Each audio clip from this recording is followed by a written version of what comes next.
የሁለት ምሽት 12 ሰዓት ከ30 የሚደረገው የአንፊልድ ጦርነት በጣም ብዙ ሰዎች እየጠበቁት ይገኛሉ። በነገራችን ላይ 12 ሰዓት ከ30 የሚጀምረው የአንፊልድ ሮድ ጨዋታ ሊቨርፑል ከማንቸስተር ዩናይትድ ጋር ያገናኛል።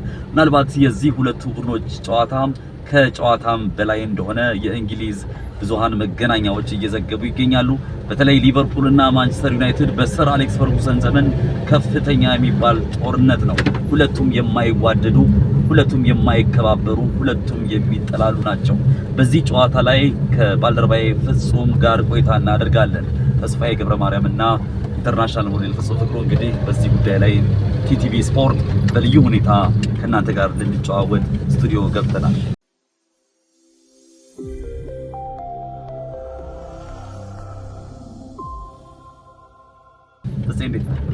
አሎ ይመስገን። ጋዜጠኛ ተስፋዬ ገብረ ማርያም እንደምን አለ? በጣም ደህና ነኝ። ዛሬ በጣም ከባድ ጨዋታ አለ አንፊልድ ላይ። ይሄን ጨዋታ በተመለከተ በጣም ብዙ መገናኛ ብዙሃን እየተናገሩ ነው ያሉት። ሁለቱም ህመም ላይ ነው ያሉት። በነገራችን ላይ ሁለቱም ህመም ላይ ሲባል እንግዲህ አርኔ ስሎት ቡድናቸው የማሸነፍ ወኔያቸው ቀዝቀዝ ብሎ መሸነፍ ላይ ነው ያሉት። በአውሮፓ ሻምፒዮንስ ሊግም ተሸንፈዋል። ዩናይትድም ያው እንግዲህ እንደ ሊቨርፑል ባይሆንም ውጤቱ ወጣ ገባ አይነት ነው ያለውና ዛሬ ምን ይጠበቃል? ያው ዛሬ ያልተጠበቀ ውጤት ይሆናል ብዬ አስባለሁ። እንደኔ የላንካሻየር ደርቢ እንግዲህ ሊቨርፑል እና ማንቸስተር ዩናይትድ የተለያየ ታሪክ ያላቸው በጣም 20 ጊዜ የፕሪሚየር ሊግን ያነሱ ናቸው። በታሪክም እኩል የሚፎካከሩ ክለቦች ናቸው። የሊቨርፑል እንግዲህ ደጋፊዎች በጣም እሳት ያዘንባሉ ብለን እናስባለን። ዛሬ በጣም ያልተጠበቁ ውጤቶች ይፈጠራሉ ብዬ አስባለሁ። ሊቨርፑል ያሸንፋል እያልከኝ ነው? ሊቨርፑል ያሸንፋል ሳይሆን አቻ ይወጣሉ ብዬ ነው ማስበው። እኔ ሁለት አቻ ይወጣሉ ብዬ አስባለሁ። መጀመሪያ ሊቨርፑል ያገባል፣ ከዛ ዩናይትድ ያገባል፣ ከዛ ድጋሚ ሊቨርፑል ያገባና ፋይናሊ ያው እንግዲህ ዩናይትድ ይታወቃል ኔቨር ዳይ በሚለው ማለት ነው። ስለዚህ መጨረሻ ላይ በጣም የሚገርመው አንዳንድ መረጃዎችን ስናገላብጥ አርኔ ስሎት የጀርገን ክሎፕን ቡድን ነው ይዘው የተረከቡት። የክሎፕ ቡድን በሚገርም ሁኔታ ባለፉት ጊዜያቶች የዋንጫ ድል ሲያስመዘግብ በአስገራሚ ሁኔታ ነበር። አሁን ግን የክሎፕ ፍልስፍናዎች ፌዝ አውት አድርገው አርኔ ስሎት አዲስ ቡድን እየገነቡ ስለሆነ በጣም ጊዜ ይወስድባቸዋል እየተባለ ይገመታል። መሐመድ ሳላህ በጣም እየባከነ ያለ ተጫዋች ነው። አዲሱ አይዛክ የገባው ደግሞ ከኒውካስትል አመርቂ ውጤት እስከዛሬ ድረስ እያስመዘገበ አይደለም እና በርካታ አጥቂዎችን አስገብተው የትኛውን ቅድሚያ እንደሚሰጡ ግራ የተጋቡበት ሁኔታዎች ተፈጥሯል የሚሉ አሉ። በአንጻሩ ደግሞ ማንቸስተር ዩናይትድ ትልቁ ችግራቸው የነበረው የግብ ጠባቂ ጉዳይ ነው። ይሄ የግብ ጠባቂ ችግራቸውን ደግሞ ላሜንስ የሚባለው ወጣት ተስፈኛ ቡድን ይሄንን ክለብ ወደፊት ሊያሻግረው ይችላል ተብሎም በጣም በርካታ ብዙሃን መገናኛዎች እየተናገሩ ነው። በተለይ የዩናይትዱ የቀድሞ ሌጀንዳቸው ፒተር ሹማይክል ይሄ በረኛ ነገ እኔን መተካት የሚችል በረኛ ነው እስከ ማለት ደረጃ ደርሰው አሞካሹታል። እንግዲህ ዛሬ ጨዋታው ከባድ ይሆናል ተብሎ ነው የሚታሰበው። እንዳልከው ላንካሻየር ነው። በዛው ላይ ደግሞ የሚያስፈራ ጨዋታ ነው የሚሆነው። ምክንያቱም ይሄንን ነጥብ ከመቼውም ጊዜ በላይ የሚፈልገው ሊቨርፑል ነው። ዩናይትድ ምናልባት አቻ ሊበቃው ይችላል። አንፊልድ ላይ ነጥብ ከጣለ ሊቨርፑል የሊቨርፑል ደጋፊዎች ከመቼውም በላይ እንደተነከሰ ውሻ ልትሆን ትችላለህ። ምክንያቱም ዩናይትድ በዚህ አጋጣሚ ማሸነፍ የመቻል እድላቸው ሊፈጠር ይገባል የሚሉ የሊቨርፑል ደጋፊዎች ይነገራል። ስቴቨን ጀራርድ በህይወት ዘመኑ የበርካታ ክለቦች ማሊያዎች ቢኖሩትም የማንቸስተር ዩናይትድን ግን በፍጹም እቤቱ የለው። እውነት ታሪክ ጥላቻ እንዳላቸው ነው የሚያሳየውና ምናልባት ይሄ ጨዋታ እንዳልከው ያሸንፋል ሳይሆን አቻ ይወጣል ነው ያልከው። እንግዲህ እኔ ደግሞ በአጭሩ ዩናይትድ 1-0 አሸንፎ ክሊን ሺቱን አስጠብቆ ይወጣል ብዬ እጠብቃለሁ። ያው እንግዲህ ወቅታዊ አቋማቸው ሁለቱም መንገረ ይሄ ውጣ ወረድ የበዛበት አይነት ነው። እንደውም ከሰሞኑን ዩናይትድ የተሻለ አቋም አሳይቷል። እንዲህ ነው የሚባል ግን በግምት ደረጃ አጠራጣሪ ነው ብዬ የማስበው። ምክንያቱም ሊቨርፑልም የዋዛ አይደለም ዩናይትድ ላይ የቅርብ ጊዜ ታሪኮችን ማንሳት ይቻላል። ስለዚህ ዩናይትድም እንዲሁ ደግሞ የክብር ጉዳይ ነውና በጣም ወጥሮ እንደሚቀርብ ዛሬ አምናለሁ።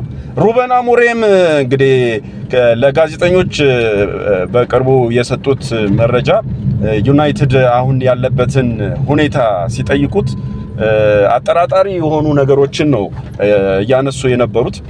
ሩበን አሞሪም ክለባችን ገና ዋንጫ ይበላል ብዬ አላስብም፣ አጠራጣሪ ነው አይነት ነገር ሰጥተዋልና አሁንም ገና ቲሙ ይቀረዋል፣ ገና ቢውልድ መደረግ መቻል አለበት ብዬ አስባለሁ። ሆኖም ግን የዛሬው ጨዋታ አንፊልድ ላይ እንግዲህ እሳት ይዘንባል ብዬ አስባለሁ። ሼሽኮ እንግዲህ በጣም ይጠበቃል። ባለፈውም ጎል አስቆጥሯል። አሁን ሶስተኛውን ጎል ይደግማል ተብሎ ይታሰባል። በሊቨርፑል በኩልም የዋዛ የማይባሉ ተጫዋቾች አሉ። ቅድም አይዛክን አንስታል።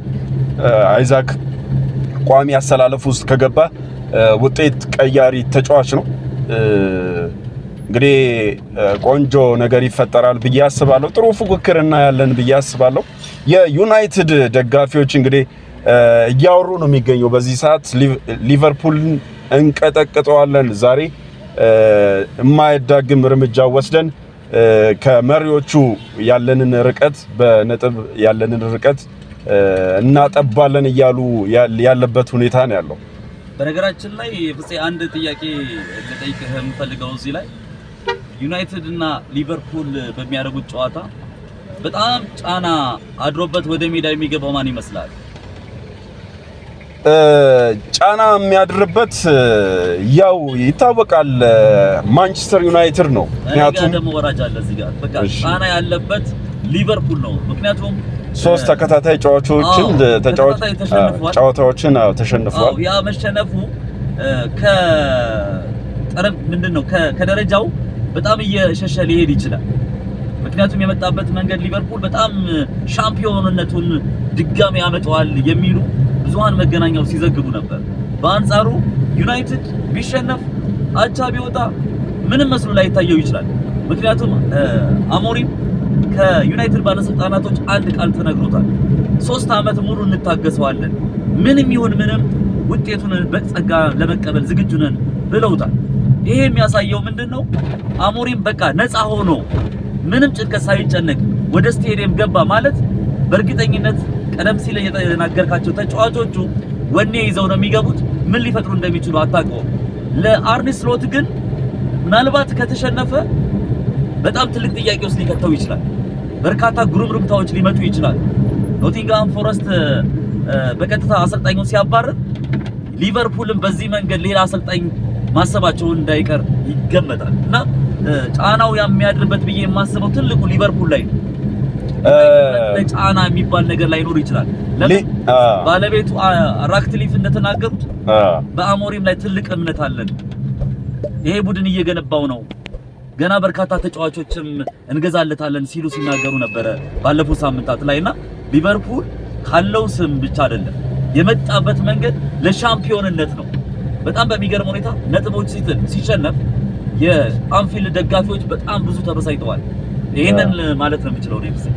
አዎ ጫና ያድርበታል ያልኩበት እኔ ዋነኛው ምክንያቴ አንደኛ ሊቨርፑል በሜዳው ነው ጨዋታውን የሚያደርገው። በሜዳው የሚያደርጋቸውን ጨዋታዎች ሊቨርፑል ከተመለከት ከ12ኛ ደጋፊ ጋር ከ12ኛ ተጫዋች ጋር ነው ሊቨርፑል የሚገባውና ደጋፊዎች አሉ። ደጋፊዎች ደግሞ በጣም ትልቅ ፓወር የሚፈጥሩበት ሁኔታ ነው ያለው። የሊቨርፑል ደጋፊዎች እንደምታውቀው ነውጠኛ ደጋፊዎች ናቸው። ቡድናቸውን ከመጀመሪያው ደቂቃ ጀምሮ እስከ መጨረሻው 90 እስከ ሽርፍራፊ ሰከንዶች ጭምር እስከ መጨረሻው እየጮሁ የሚደግፉ የሚያበረታቱ ደጋፊዎች ነው ያሉትና ከዛ ጋር በመታገዝ ሊቨርፑል ውጤቱን ጥሩ ያደርገዋል ብዬ አስባለሁ። እንደኔ ግን ማንቸስተር ዩናይትድም የዋዛ አይደለም፣ በደንብ ተዘጋጅቶ እንደሚገባ አምናለሁ። እንግዲህ ውጤቱን የምናየው ይሆናል። በነገራችን ላይ ማንቸስተር ዩናይትድ በአሞሪም ዘመን መረጃዎች የሚያሳዩት ለትልቅ ቡድን በምንም አይነት እጅ የሚሰጥ አይደለም። በጣም በሚገርም ሁኔታ ፎርም ያለው ቅርጽ ያለው ማጥቃት ምን ማለት እንደሆነ መከላከል ምን እንደሆነ በደንብ የሚያሳየበት ነው። ይሄንን ከዚህ ቀደም በሊቨርፑልም በማንቸስተር ሲቲም በቶተንሃም ሆትስፐርስም በአርሰናል ላይ ማይተናል ባለፈው ዓመት ላይ። ምናልባት ዛሬ አንፊልድ ላይ የሚደረገው ጨዋታ የደጋፊው ጉዳይ ምንም ጥያቄ የለውም። ዓለም ላይ ካሉ ደጋፊዎች መካከል አንፊልድ ላይ ገና ሲጀመር ጀምሮ ደጋፊዎቹ በወኔ ነው የሚጮሁበት፣ ምንም ጥያቄ የለውም። ነገር ግን የአሞሪም ሰራዊት ምን ሊፈጥር እንደሚችል መገመት ይከብዳል። ምክንያቱም ዩናይትድ ቤት ኤምቤሞ አለ፣ ኩኛ አለ፣ ሴስኮ አለ። በጣም የሆነ ሰዓት ላይ ተአምር መፍጠር ይችላል። መረጋጋት ያልቻለው ደግሞ የግብ ጠባቂው ጉዳይ በጣም በሚያስገርም ሁኔታ አረጋግቶታል። ሰንደርላንድ ላይ የሚገርም ብቃት የሚገርም ችሎታ እንዳለው በአንድ ጣቱ እንኳን ኳስ መመለስ እንደሚችል ያየንበት ጨዋታ ነበር። ምናልባት ዛሬ ወሳኙ ጨዋታ ላይ ደግሞ ይሄ ግብ ጠባቂ ማንነቱን ማሳየት ከቻለ ምናልባት ከዩናይትድ ሌጀንዶቹ ቁጥር 1 ምናልባትም ሲፈልገው የነበረው ምርጥ ብቃቱን ማሳየት የቻለ ግብ ጠባቂ ይሆናል ተብሎ ይጠበቃል። ዞሮ ዞሮ አሞሪም እና አርኔ ስሎት 12 ሰዓት ከ30 ላይ የሚያደርጉት ጨዋታ በጉጉት ይጠበቃል። እንግዲህ ውድ አድማጭ ተመልካቾቻችንም ይህንን ነገር እንዲመለከቱት እኛም እንጋብዛለን። ምናልባት የቲቲቪ ኢትዮጵያ ቲቲቪ ስፖርት ቤተሰቦችም በአንፊልዱ ጦርነት የሚደረገውን ግምታቸውን በኮሜንት ላይ ይጻፉልን። ትክክለኛው መልስ ለመለሱ አድማጮቻችን ለ10 ሰዎች የ100 ብር ካርድ እንሞላላቸዋለን። ስልካቸውን ግን ያስቀምጡልን ኮሜንት ላይ ላይክ፣ ሼር ላደረጉ ሰብስክራይብ ጭምር። እንግዲህ ዛሬ ለመጀመሪያ ጊዜ ነው ከባልደረባዬ ፍጹም ፍቅሩ ጋር በመሆን ቲቲቪ ስፖርት እሁድ ላይ ይህንን ፕሮግራም ወደ እናንተ በልዩ ሁኔታ መተን የምናቀርብላችሁ። ምናልባት ብዙዎቻችሁ በሬዲዮ ታቁናላችሁ። ትርታ 97.6 አዲስ መንገድ የሬዲዮ ፕሮግራም ዛሬ ደግሞ በልዩ ሁኔታ በአንፊልድ የሚያደርገውን ጨዋታ በስፖርት መረጃችን ላይ እያካፈላችሁ ትገኛላችሁ።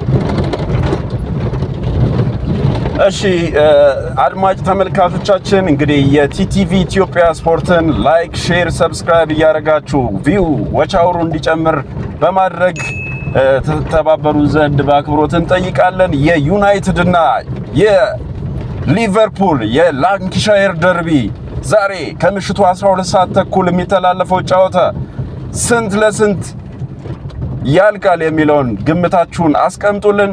የ100 ብር ካርዷን ሽልማት ይዘንላችሁ እንመጣለን። መልካም እድል፣ መልካም ጨዋታ። እናመሰግናለን። ክቡራትና ክቡራን የቲቲቪ ኢትዮጵያ ቲቲቪ ስፖርት አድማጭ ተመልካቾቻችን እንግዲህ የላንካሻየር ደርቢ ጨዋታ በጣም በጉጉት የሚጠበቀው በነገራችን ላይ ዓለም ላይ ሪያል ማድሪድ ከባርሴሎና እጅግ በጣም ዓለም ላይ ሁሉም የሚጠበቀው ጨዋታ ነው። ሊቨርፑል ከማንቸስተር ዩናይትድ ደግሞ በጣም በእንግሊዝ ታሪክ በጣም ተጽዕኖ ፈጣሪ ጨዋታ ነው ተብሎ የሚጠበቀው። ለማንኛውም ሁላችሁም መልካም መዝናኛ እየተመኘን 10 ለሚጠቁ ስልካችሁንና ስማችሁን አስቀምጡልን። ትክክለኛ ለመለሳችሁ ደውለን 100 ብር ካርድ እንሞላላችኋለን። ቪዲዮቻችንን ላይክ፣ ሼር፣ ሰብስክራይብ አድርጉልን። ስለነበረን ቆይታ በጣም ከልብ አድርገን እናመሰግናለን። መልካም እሑድ ተመኝተናል።